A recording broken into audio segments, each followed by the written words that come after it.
Eloquent ادب کے ویور سے گزارش ہے کہ ہمارے چینل کے پلے لسٹ آپشن کو ایکسپلور کریں اور جتنے بھی آڈیو بکس کمپلیٹ ہو چکے ہیں جیسے داستان ایمن فروشوں کی، شمشیر بے نیام، آخری چٹان اور ایک بت شکن پیدا ہوا، فردوس ابلیس اور نیل بہتا رہا، اندلس کی ناگن، مارکہ کربلا، ان سب آڈیو بکس کو خود بھی سنیں اور زیادہ سے زیادہ شیئر کرنے کی کوشش کریں۔ یہی ہمیں سپورٹ کرنے کا بہترین طریقہ ہے۔ جزاک اللہ۔ بسم اللہ الرحمن الرحیم۔ قاسم لڑائی سے فارغ ہوا تو بطریق شاگال اور مارسی دونوں غائب تھے۔ یقیناً شاگال مارسی کو لے گیا تھا۔ قاسم کو خیال آیا کہ مارسی کے پاس قرآن حکیم بھی ہے، گویا مارسی کی 7 سالہ تپسیا کا پول کھل جائے گا اور سب کو معلوم ہو جائے گا کہ مارسی راہبہ نہیں بلکہ مسلمان جاسوسہ ہے۔ قاسم پریشان ہو گیا۔ اسے خیال آیا کہ شاگال مارسی کے ساتھ اچھا سلوک نہیں کرے گا۔ رات آدھی سے زیادہ بیت چکی تھی۔ تمام چرند پرند اپنے ٹھکانوں میں سردی سے ٹھٹرے سو رہے تھے، لیکن آیا صوفیہ کے عقب میں قاسم اپنی پیشانی سے پسینہ پہنچ رہا تھا۔ ابھی وہ سوچ ہی رہا تھا کہ کیا کرے اور کیا نہ کرے کہ اسے حیا صوفیہ کی عمارت کی جانب سے کئی سپاہیوں کے آنے کی آوازیں سنائی دیں۔ اب قاسم کے لیے یہاں رکنا حماقت ہی تھی۔ قاسم نے ایک لمحے میں فیصلہ کیا اور کسی چھلاوے کی طرح درختوں کے بیچوں بیچ دوڑتا ہوا حیا صوفیہ کے بیرونی فصیل تک پہنچ گیا۔ قاسم نے ایک لمحے کی دیر بھی نہ کی اور فصیل کے ساتھ ساتھ اگے انجیر کے درختوں میں سے ایک اونچے درخت کا انتخاب کر کے اس پر چڑھنے لگا۔ اب وہ مارسی کے بغیر ہی حیا صوفیہ سے فرار ہو رہا تھا۔ مارسی اس سے مل کر پھر بچھڑ گئی تھی، لیکن اس وقت قاسم کا یہاں سے فرار ہونا بہت ضروری تھا۔ چنانچہ کچھ دیر بعد حیا صوفیہ کے محافظوں اور نگرانوں نے چرچ کا کونا کونا چھان مارا، لیکن اب قاسم بن ہشام ان کے ہاتھ آنے والا نہیں تھا۔ اور پھر اگلے روز قاسم ایک یونانی سپاہی کے لباس میں رومیل کے گھر کے سامنے نمودار ہوا۔ یہاں وہ بریٹا سے ملنے کے لیے آیا تھا۔ اس کے جسم پر شاہی محافظ دستے کا لباس تھا، جس کی وجہ سے وہ آسانی سے پہچانا نہ جا سکتا تھا، کیونکہ قاسم کے سر پر ایک بڑا آہنی خود تھا، جس کے کنارے پر آہنی زنجیر لٹک رہی تھی، اور جھالر نما چیزوں نے قاسم کا چہرہ چھپا رکھا تھا۔ قاسم کی کمر کے ساتھ صلیب نما شمشیر لٹک رہی تھی۔ اس نے آگے بڑھ کر بریٹا کے گھر کے دروازے پر دستک دی۔ بریٹا گھر میں ہی موجود تھی۔ قاسم کی دستک پر دروازہ کھولنے کے لیے آئی اور دروازہ کھولتے ہی اپنی جگہ پر ہکا بکا کھڑی ہو گئی۔ اس کا منہ بولا بھائی کئی ماہ کی قید کے بعد اس کے سامنے تھا۔ بریٹا نے قاسم کو دیکھا اور جذبات سے لبریز لہجے میں بولا، تم یہاں کیسے؟ تم تو جیل میں تھے۔ بریٹا کے چہرے پر خوشی، حیرت اور خوف کے ملے جلے جذبات تھے۔ وہ قاسم کو سپاہیانہ لباس میں دیکھ کر سمجھ گئی کہ قاسم نے بھیس بدل رکھا ہے۔ قاسم نے کسی قدر مسکراتے ہوئے کہا، بریٹا بہن، کیا تم اپنے بھائی کو اندر آنے کے لیے نہیں کہو گی؟ قاسم کے لہجے میں نہ جانے کیا بات تھی کہ بریٹا فوراً پسیج گئی اور تیزی سے قاسم کو دروازہ کھول کر اندر بلا لیا۔ رومیل گھر پر نہیں تھا اور یہی بات معلوم کر کے قاسم بریٹا سے ملنے کے لیے آیا تھا۔ قاسم اندر آیا تو اس کے بولنے سے پہلے بریٹا خود بول اٹھی، بھیا تمہیں یہاں نہیں آنا چاہیے تھا۔ رومیل تم سے بہت ناراض ہیں۔ اگر انہیں پتہ چل گیا کہ تم یہاں آئے ہو تو وہ تمہیں بے دھڑک گرفتار کروا دیں گے۔ قاسم بریٹا کی بات سن کر مسکرایا اور بولا، مجھے معلوم ہے، اسی لیے تو میں تم سے ملنے کے لیے اس وقت یہاں آیا ہوں جب رومیل گھر پر نہیں ہے۔ بریٹا قاسم کو پیار بھری نظروں سے دیکھ رہی تھی۔ اس نے قاسم کو بھائی بنایا تھا اور جس روز قاسم اس کے گھر سے رخصت ہوا تھا وہ بہت روئی تھی۔ آج قاسم کو اپنے سامنے دیکھ کر اس کے آنسو پھر امٹ آئے، لیکن اس نے تیزی سے آنکھیں پوچھتے اور مسکراتے ہوئے کہا، بھیا میں کل تمہاری مارسی سے مل کر آئی ہوں۔ وہ تم سے بہت پیار کرتی ہے۔ میں جتنی دیر اس کے پاس رہی وہ تمہیں یاد کر کے آنسو بہاتی رہی۔ میں نے اس کو اسی انگوٹھی سے پہچانا تھا جو ایک دن کے لیے تم نے مجھے دی تھی۔ بھیا مارسی تمہیں بہت چاہتی ہے۔ قاسم بریٹا کی بات سن کر ششت رہ گیا۔ یہ کیا ماجرا تھا؟ کیا بریٹا کسی اور کو مارسی سمجھ رہی تھی کیونکہ مارسی کی انگوٹھی تو چرچ کی خادمہ سونیا کے ہاتھ میں تھی۔ ہاں، یقیناً بریٹا سونیا کو ہی سسٹر میری سمجھ بیٹھی تھی۔ قاسم بات کی تہ تک پہنچ گیا، لیکن سونیا کے بارے میں جان کر اس کے دل کو صدمہ پہنچا۔ وہ نادانستگی سے سونیا کا دل دکھا بیٹھا تھا۔ آج وہ بریٹا کو ملنے بھی اسی غرض سے آیا تھا کہ وہ مارسی کا کھوج لگانے میں اس کی مدد کر سکے، لیکن یہاں تو معاملہ ہی کچھ اور تھا۔ بریٹا تو چرچ کی خادمہ سونیا کو سسٹر میری سمجھ بیٹھی تھی۔ مان قاسم کے ذہن میں ایک خیال آیا اور اس نے بریٹا سے کہا، بریٹا بہن، تم جس لڑکی سے ملی ہو کسی طرح مجھے بھی اس سے ملوا دو۔ میں ہایا صوفیہ نہیں جا سکتا، لیکن تم جا سکتی ہو۔ میں تمہارے پاس اسی غرض کے تحت آیا ہوں۔ میں اپنی مارسی کو حاصل کرنا چاہتا ہوں۔ تم نے جہاں مجھ پر اتنی مہربانیاں کی ہیں، ایک مہربانی اور کر دو اور مجھے اس انگوٹھی والی لڑکی سے ملوا دو۔ بریٹا تو پہلے ہی اپنے محسن اور منہ بولے بھائی پر قربان ہوئی جا رہی تھی۔ اس نے فوراً حامی بھر لی، لیکن قاسم سے یہ سوال کر دیا، بھیا تم اس سے ملو گے کہاں؟ اس شہر میں تو تمہارے لیے ہر جگہ خطرہ ہے۔ قاسم نے تیزی سے بریٹا کی بات کاٹ دی اور کہا، ملنے کی جگہ میں نے بہت پہلے سوچ رکھی ہے۔ تم اسے قدیم بازنطینی کھنڈرات کا پتہ بتا کر کہو کہ میں سورج غروب ہونے سے 1 گھنٹہ پہلے انہی کھنڈرات میں اس کا انتظار کروں گا۔ یہ کھنڈرات اگرچہ شہر کے وسط میں تھے، لیکن کوئی ان کی طرف نہ جاتا تھا۔ قاسم نے اسی لیے قدیم بازنطینی کھنڈرات کا ذکر کیا تاکہ وہ سب کی نظروں سے بچ کر سونیا سے مل سکے۔ اس نے دل میں سوچ رکھا تھا کہ وہ سونیا کو سب کچھ بتا دے گا اور سونیا کی غلط فہمی پر اس سے معافی مانگے گا۔ اس نے یہ بھی سوچ رکھا تھا کہ وہ مارسی کے بارے میں بات بھی سونیا کے ساتھ ہی کرے گا۔ بریٹا اپنے منہ بولے بھائی قاسم سے بہت محبت کرتی تھی۔ وہ اس سے پہلے بھی قاسم کے لیے بات کر چکی تھی۔ اس مرتبہ بھی بریٹا نے قاسم کے لیے حامی بھر لی اور فی الفور آیا صوفیہ جانے کے لیے تیار ہو گئی۔ غروب آفتاب سے پہلے قدیم بازنطینی کھنڈرات کی ٹوٹی پھوٹی دیواریں اور تاریک چھتوں کے نیچے ساری دنیا سے دور اور چھپ کر قاسم حیا صوفیہ کی خادمہ سونیا کے ساتھ ملاقات کر رہا تھا۔ سونیا کی انگلی میں مارسی کی انگوٹھی تھی اور آنکھوں سے زمرد کی موتیوں کی لڑی جاری تھی۔ وہ نہ سسکیاں لے رہی تھی نہ ہچکیاں، صرف آنسو بہا رہی تھی۔ اسے گلہ تھا، شکوہ تھا اپنے محبوب سے جس نے اس کا دل توڑا تھا، اور آج وہ اپنے محبوب کے سامنے بیٹھی آنسو بہا رہی تھی۔ قاسم نے سونیا سے بار بار معافی مانگی۔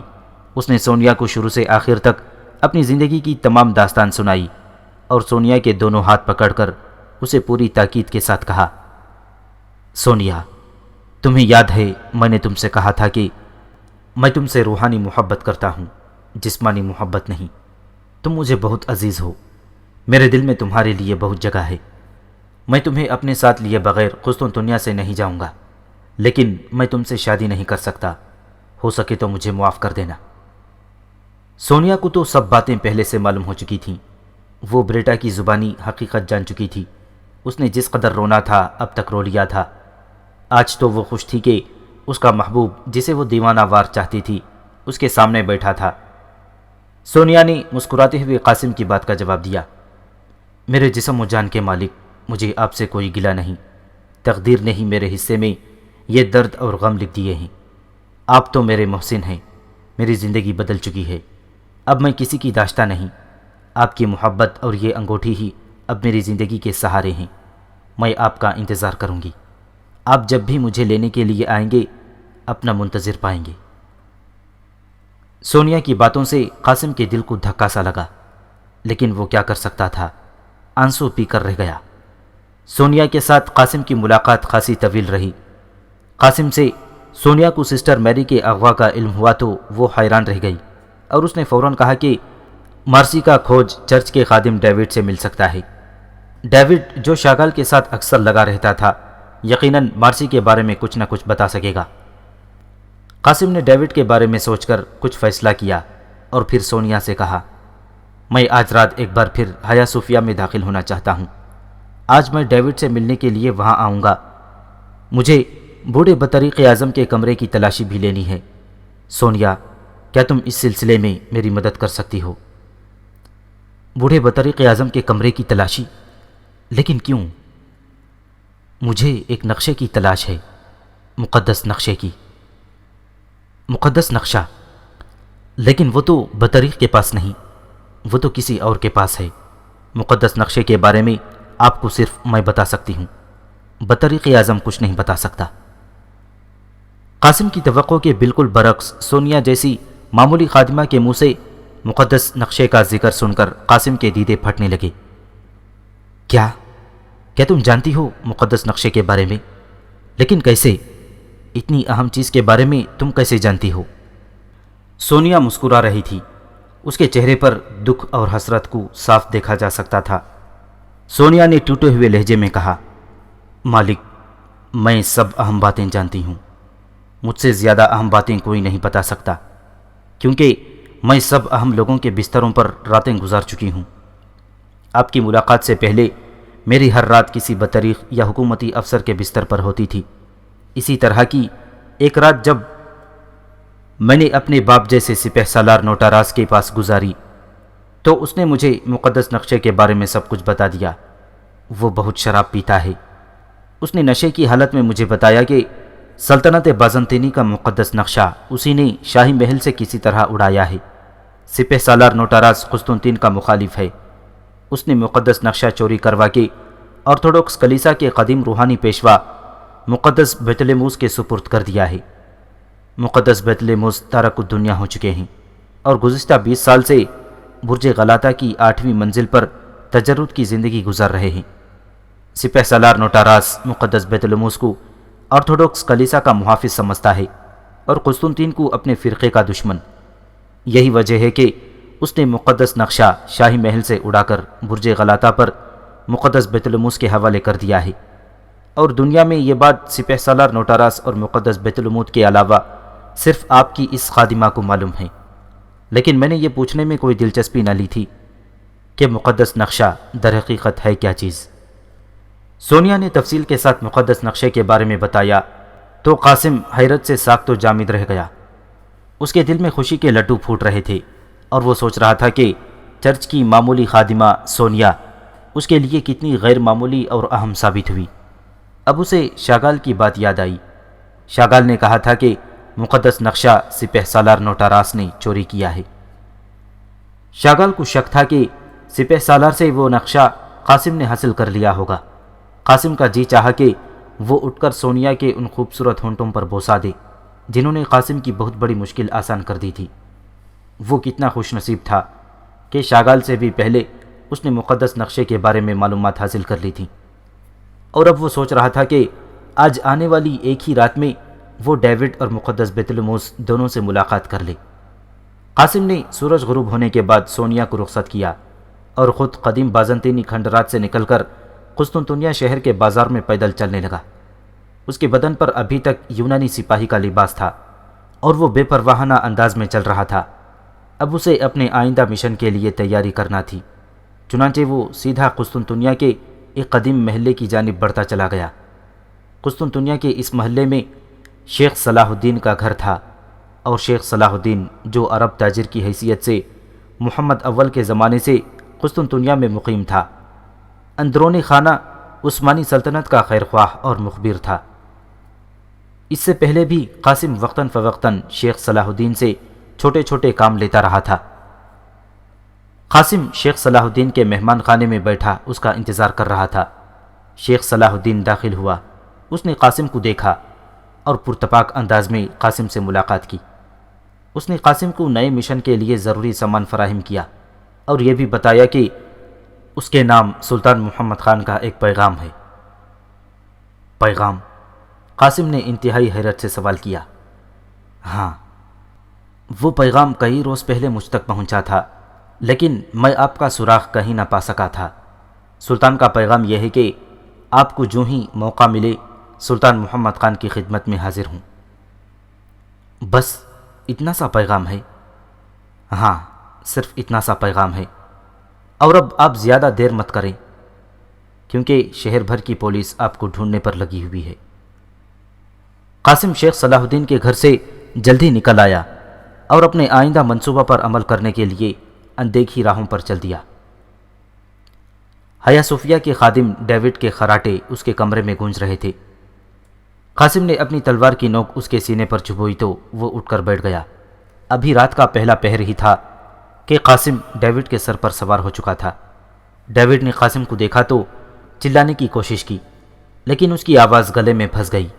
قاسم کی تیز دھار تلوار اس کے سینے پر تھی۔ وہ گھگیانے لگا۔ قاسم نے اپنی خونخوار نگاہیں ڈیوڈ کی آنکھوں میں گاڑ کر غراتے ہوئے کہا، معافی چاہتے ہو تو سسٹر میری کے بارے میں بتاؤ، سچ سچ بتاؤ، شاگال سسٹر میری کو کہاں لے گیا ہے؟ ڈیوڈ کی آنکھیں ضرورت سے زیادہ پھٹی ہوئی تھیں۔ موت کا خوف اس کے سر پر سوار تھا، لیکن وہ مارسی کے بارے میں پھر بھی نہ بتانا چاہتا تھا۔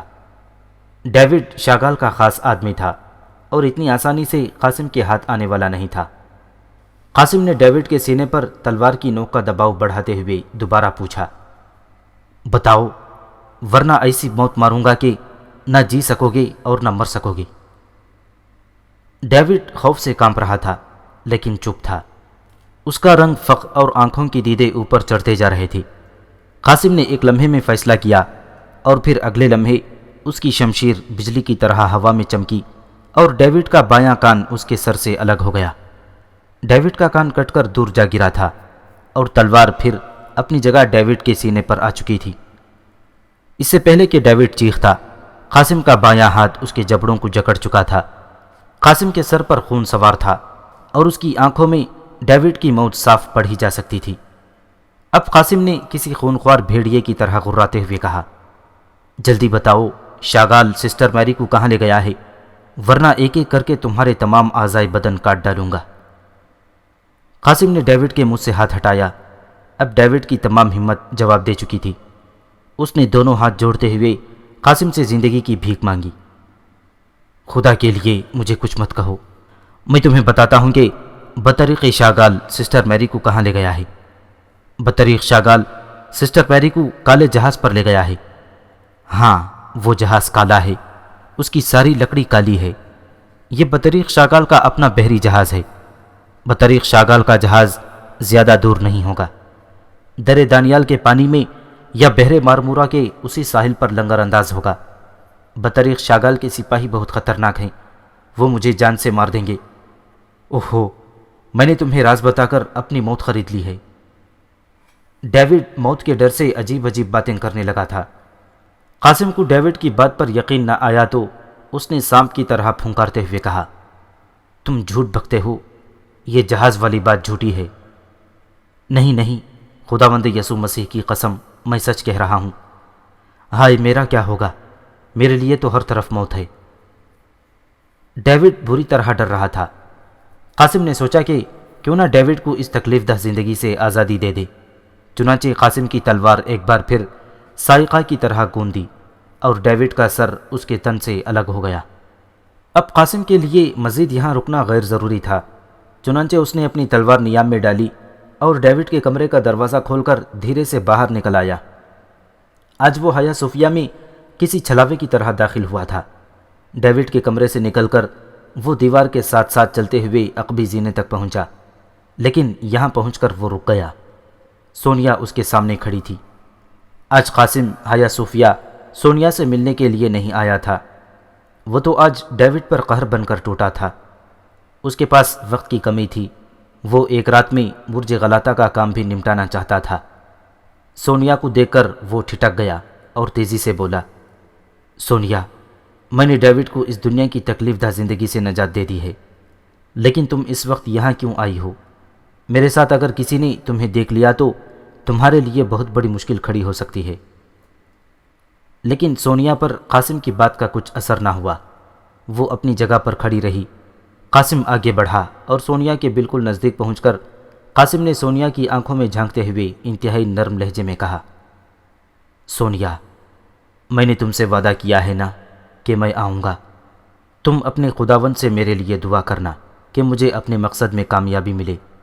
تم میرا یقین کرو، میں ضرور آؤں گا۔ لیکن آج سونیا کی آنکھوں میں کچھ اور ہی بات تھی۔ یوں لگتا تھا جیسے ارض و سماوات کی تمام تر حسرت و یاس اس کی نگاہوں میں سمٹ آئی ہو۔ سونیا کے چہرے پر کسی پہاڑ کی اداس شام اتر آئی تھی۔ اس کی آنکھیں خشک تھیں اور لب خاموش۔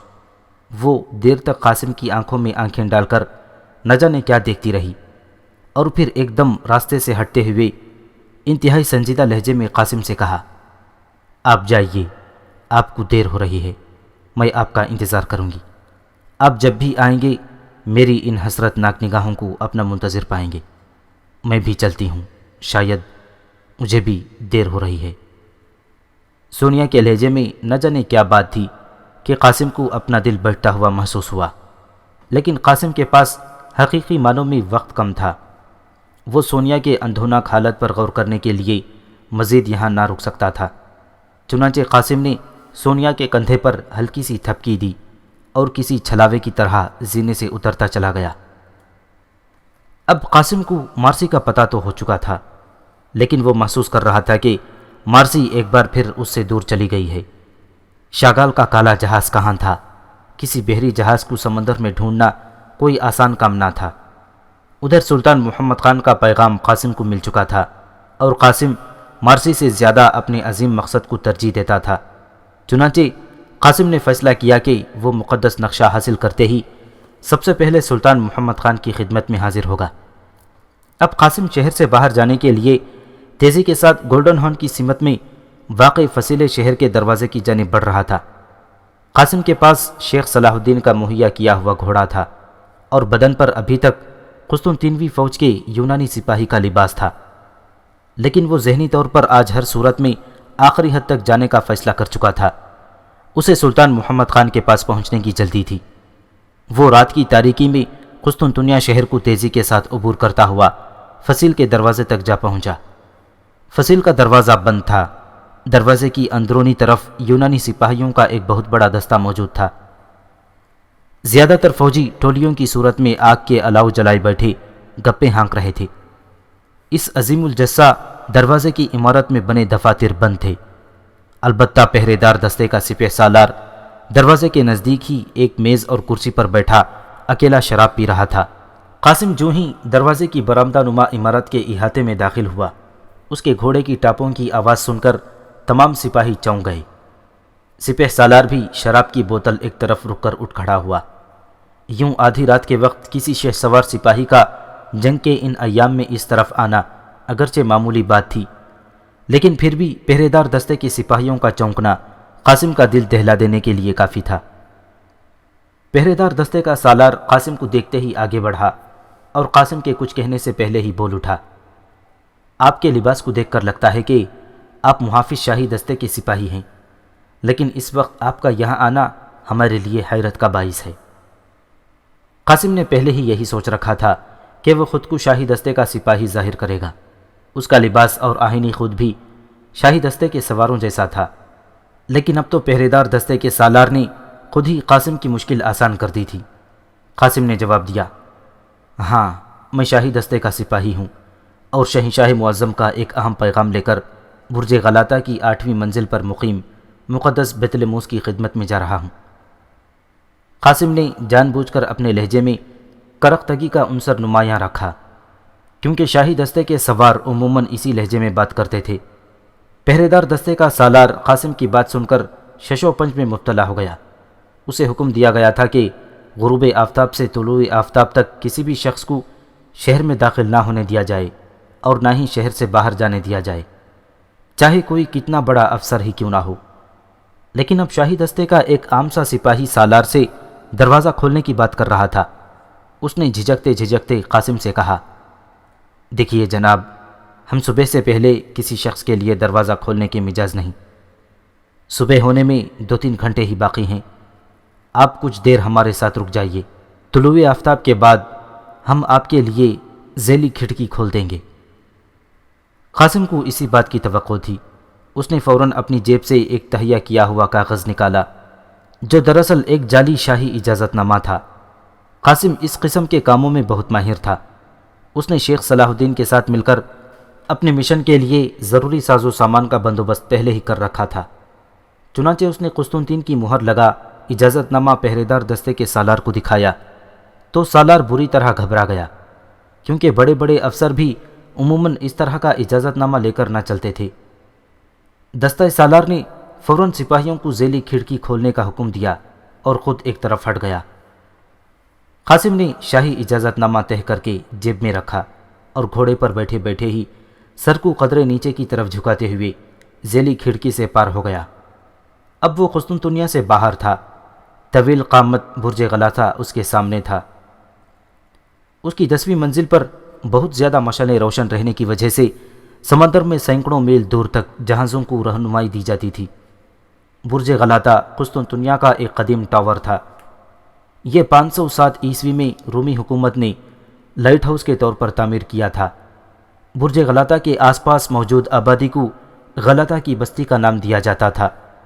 یہ بستی دراصل قسطنطنیہ میں آنے جانے والے تاجروں کے مسلسل پڑاؤ کرنے سے دھیرے دھیرے بنتی چلی گئی تھی۔ برج غلاثہ کی 10 بڑی بڑی منزلیں تھیں۔ غلاثہ کی بستی پر خاموشی چھائی ہوئی تھی اور ہر طرف سنسانی کے پہرے تھے۔ قاسم برج غلاثہ کے نزدیک پہنچ کر اپنے گھوڑے سے اترا اور گہری نظر سے ارد گرد کے ماحول کا جائزہ لینے لگا۔ برج غلاثہ کی سب سے نچلی منزل کے سامنے چند خیمے نصب تھے، لیکن ان خیموں میں جو کوئی بھی تھا گہری نیند سو رہا تھا۔ قاسم نے کسی قدر اوٹ تلاش کر کے اپنے گھوڑے کو باندھ دیا۔ اسے قسطنطنیہ کے محافظوں کی بدنصیبی پر افسوس ہونے لگا، جو ہر خطرے سے بے خبر شراب کے نشے میں بدمست ہو رہے تھے۔ قاسم نچلی منزل کے دروازے تک پہنچا تو اس کی توقع کے مطابق دروازہ بند تھا، لیکن قاسم ذرا بھی پریشان نہ ہوا۔ اس نے بے دھڑک برج غلاثہ کی نچلی منزل کا دروازہ کھٹکھٹا دیا۔ اندرونی طرف موجود چوکیدار بھی شاید سو رہا تھا۔ قاسم نے بآواز بلند بار بار دستک دینا شروع کر دی اور پھر کچھ دیر کے بعد اسے اندر سے چلتے ہوئے قدموں کی آواز سنائی دی۔ برج غلاثہ پر زیادہ پہرا ضروری نہ سمجھا گیا تھا، کیونکہ برج غلاثہ صرف مینارۂ نور تھا۔ کوئی فوجی نوعیت کا اسلحہ بردار برج نہیں تھا۔ یہ برج سمندری جہازوں کی رہنمائی کے لیے بنایا گیا تھا، چنانچہ یہاں قیصر کو زیادہ پہرے دار یا محافظ متعین کرنے کی ضرورت نہ تھی۔ چوکیدار نے بغیر پوچھے نچلی منزل کا دروازہ کھول دیا، کیونکہ اسے کسی دشمن کے آنے کی توقع ہی نہ تھی۔ دروازہ کھلتے ہی چوکیدار کی نظر قاسم کے لباس پر پڑی۔ وہ ایک دم مستعد ہو گیا۔ قاسم نے تحکمانہ لہجے میں چوکیدار سے کہا، کیا تم سو رہے تھے؟ تم اس طرح اپنا فرض ادا کرتے ہو؟ چوکیدار ایک دم سہم گیا۔ اس کا چہرہ زرد پڑ گیا اور ٹانگیں کانپنے لگیں۔ وہ سمجھا کہ شاہی دستے کا افسر اسے اپنے فرض سے غفلت برتنے پر سزا دے گا۔ وہ ہاتھ جوڑ کر گڑ گڑانے لگا، صاحب جی، دراصل آج ویسے ہی کچھ آنکھ لگ گئی تھی، ورنہ میں پہلے تو جاگتا رہتا ہوں۔ قاسم کے پاس وقت کم تھا، چنانچہ اس نے نرم لہجے میں کہا، پہلے جاگتے رہتے تھے؟ اچھا، تو پھر ٹھیک ہے، تم یہاں بیٹھو، دروازہ اندر سے بند کر لو، اور جب تک میں واپس نہ آؤں کسی کو اندر نہ آنے دینا۔ قاسم کا غیر متوقع رویہ دیکھ کر چوکیدار خوش ہو گیا اور فوراً اس نے حکم کی تعمیل کے لیے زور زور سے سر ہلایا۔ قاسم اسے چھوڑ کر آگے بڑھا اور اب وہ 10 منزلہ بلند مینار پر چڑھ رہا تھا۔ اب اس کے سامنے ایک مشکل اور صبر آزما چڑھائی تھی۔ برج غلاثہ کے چاروں طرف تقریباً 192 زینے کسی سانپ کی طرح بل کھاتے ہوئے اوپر 8ویں منزل تک جا رہے تھے۔ قاسم کو اب مسلسل زینے چڑھنے تھے۔ رات کا تیسرا پہر شروع ہو چکا تھا۔ کچھ دیر چڑھنے کے بعد اسے اپنے بھاری جوتوں کی ٹھک ٹھک کسی مشین کی مسلسل ٹھک ٹھک جیسی محسوس ہونے لگی۔ قاسم کی سانسیں بری طرح پھول چکی تھیں، لیکن وہ رکنا نہیں چاہتا تھا۔ برج غلاثہ کے گرد سانپ کی طرح لپٹے زینے چڑھنے سے قاسم کو بار بار ایک دائرے کی صورت میں گھومنا پڑ رہا تھا، جس سے اس کو چکر آنے لگے، لیکن وہ کسی چیز کی پرواہ نہ کر رہا تھا۔ اور بالآخر 192 زینے طے کرنے کے بعد قاسم 8ویں منزل تک پہنچ گیا۔ برج غلاثہ کی ہر منزل پر صرف ایک ہی کمرہ تھا۔ قاسم 8ویں منزل کے کمرے کے سامنے پہنچا۔ اس کا ارادہ تھا کہ وہ کمرے کے باہر پہنچ کر کچھ دیر کے لیے سستائے گا، لیکن جو ہی وہ آخری زینہ طے کر کے کمرے کے سامنے آیا، بھونچکا رہ گیا، کیونکہ 8ویں منزل کا دروازہ کھلا تھا اور ایک سفید ریش معمر بزرگ ہاتھ میں مشعل لیے دروازے کی دہلیز میں قاسم کے لیے زینوں میں روشنی ڈال رہا تھا۔ قاسم کے لیے یہ صورتحال توقع کے بالکل ہی برعکس تھی۔ سفید ریش بزرگ نے مسکرا کر قاسم کا استقبال کیا اور انتہائی حلیم آواز میں قاسم سے کہا،